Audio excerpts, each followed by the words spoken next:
Әке ұрмашы. 3 бөлім. Күндер өтіп жатты. Мөлдір мектепті аяқтайтын уақытта жетіп келді. Мына ауылдан соры болған әкесінен тым алысқа кетсем екен деп асығып жүр. Мөлдірді сырттай күнде көріп жүретін бір жігіт бар. Бұл қызды шынымен ұнатады ма, әлде жаны ашып уайымдағаннан ба, күнде көргісі келеді де тұрады. Бірақ ол сыр болып жүрек түкпірінде жатыр. Мөлдір жайлы ешкімге айтқысы келмейді. Шындап келгенде айтатын адамы да жоқ. Үйдегі көкбет өгей шешемен күнде түртпектеп мазақ етіп отыратын өгей бауырлары мұның жан сырын не қылсын. Сондықтан Арман күн ұзаққа малдың соңында жүргенде Мөлдірді есіне алады. Ішкі жан сыртын айдалаға, жапан даладағы түзге, дым түсінбейтін төрт түлікке айтады. Құстармен сырласады.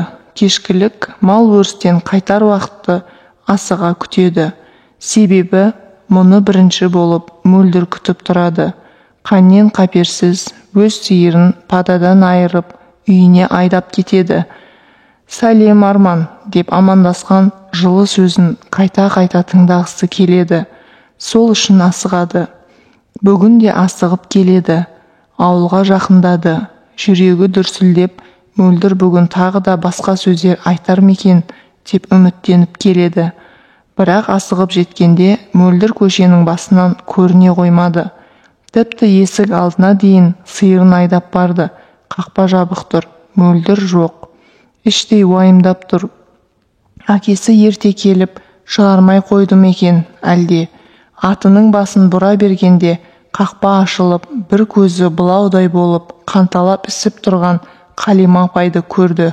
Не айтарын білмей, Мөлдір күтіп алушы еді сиырды. Көрінбеген соң басқа үйге кіріп кетпесін деп тоқтап қалды.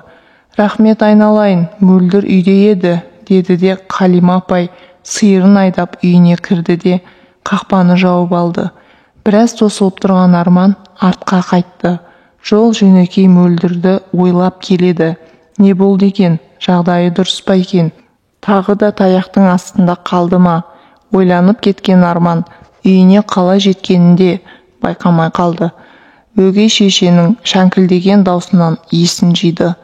Мөлдір бүгін тағы да анасын аршалап қалам деп әкесінен оңбай таяқ жеді. Үстел үстінде тұрған оқтау көзіне түскен әкесі адымдап барып Мөлдірден бірінші жетті де алып үлгерді.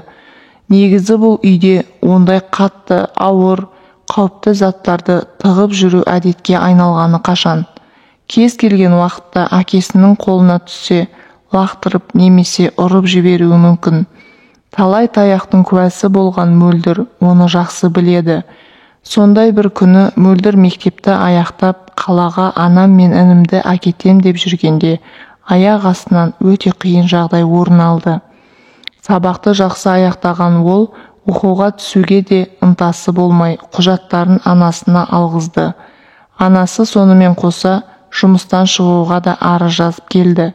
Үйге келген бойда соңғы алған айлығын алдын жинап жүрген аз-маз қаражатына қосты да буып түйіп тығып қойды. Осы кезде тәлтіректеп үйге кірген Досан Қалиманың бірдеңе тықпыштап жатқанын көріп үлгерді. «Не ол? Әкел бері. Әкеңнің сенің. Әкел деймін. Не жасырып жатырсың дейім саған, салдақы» деп айқайлайды. «Ештеңе, киімдерді реттеп отырмын Досан. Алдама деймін. Әкел бері» деп жетіп келді. Қалима ары итеріп тықты да «Ештеңе жоқ, не тығам? Тығатын не бар үйде? Жарамды заттың бәрін құлқыныңа сатып құртқан жоқсың ба?» деп бірінші рет сөз қайтарды. Досан мұндай жауапты күтпесе керек. Тосылып бірер минут тұрып қалды. «Өй әкеңнің сенің, сен не деп мыжылдап отсың?» деп қолындағы таусылуға жақын қалған шөлмегімен Қалиманың басынан салып қалды. Шөлмек шытынап бөлменің ішіне шашылып кетті. Үнсіз басын ұстап жерге отыра кеткен Қалима қолдары қалтырап басынан аққан қанды сипады. Мөлдір жүгіріп келді де басындағы орамалын шешіп лақтырып жіберді. Шкафтан басқа орамал алып анасының басын таңды. «Тұре, әкел жаңағыны, не тықтың менен?» деп тағы да Досан айқайлап Қалиманы бір тепті.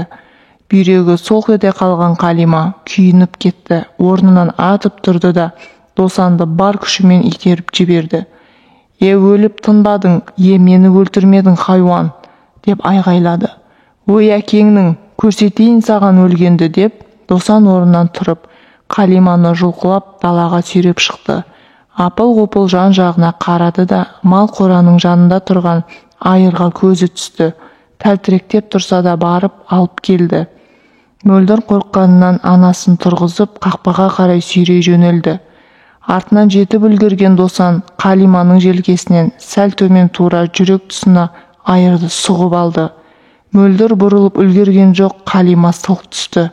Мөлдірдің анасы кеткелі бүгін бір жеті өтті. Анасынсыз өмір тоқтап қалғандай, інісін құшақтап жылағаннан басқа ештеңе істемеді. Ал Досан әйелін соңғы сапарға аттандырар уақытта да аузы арақтан босамады. Бір жетіп өткен соң көршінің берген түсініктемесімен іс қозғалып, үйге милиция қызметкерлері келді. Мас күйінде қарамастан Досанның қолына темір кісен салынып, үйден алып кетті. Мөлдір бөлмесінен шыққан жоқ. Әкесінің темір торға тоғытылатынына не қуанбады, не жыламады. Ертеңіне қалаға нағашы әпкесінің үйіне жолға дайындалды.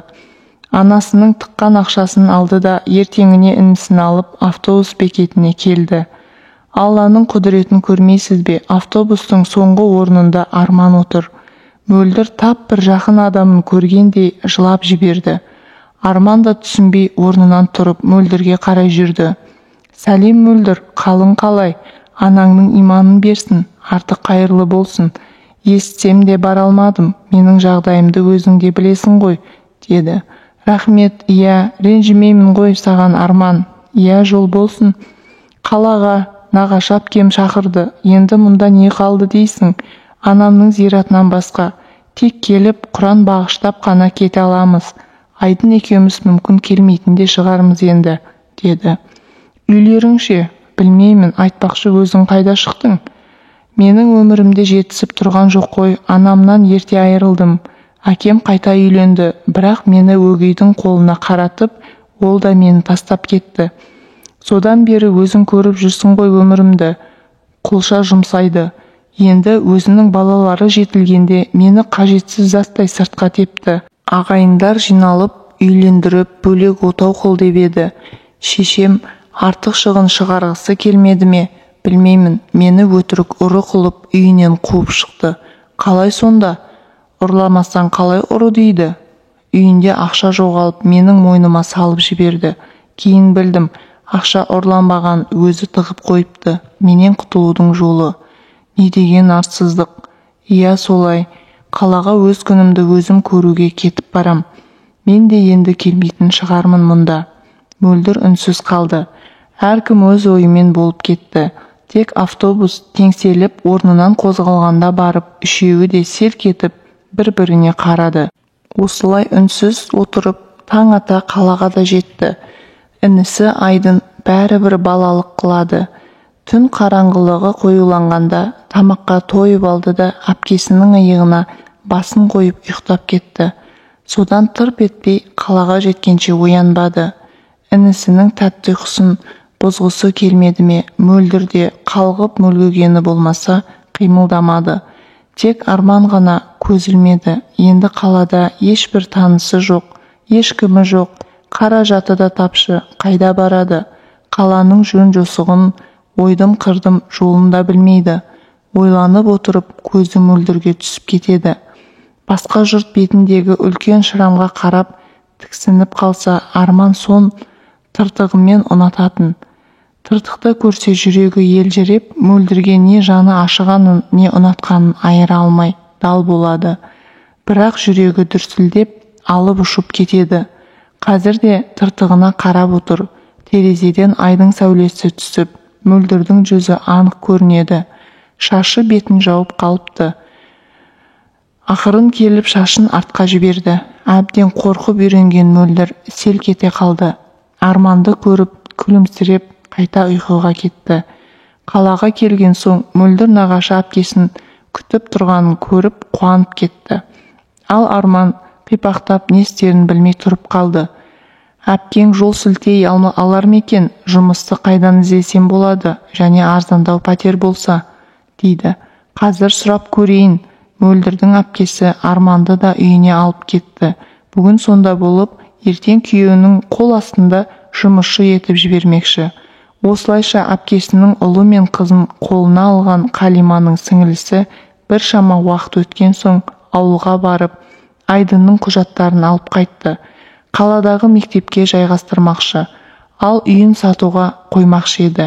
Досанның атында болғандықтан оның рұқсаты болмай сатылмайтынын білді де үйді тастап қайтты.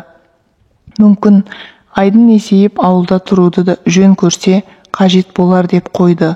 Ескі үй қажет болып жатса бұзып, жаңасын соғар. Ал қазірше әпкемнің алдындағы қарызымды өтейін деген сіңілісі Айдын мен Мөлдірге сондай қамқор болды. Жетісінде бір Арман келіп тұрады. Үйдің оны-мұны шаруасын жасап береді. Айналдырған 3 жылдың ішінде Мөлдір оқуға түсіп,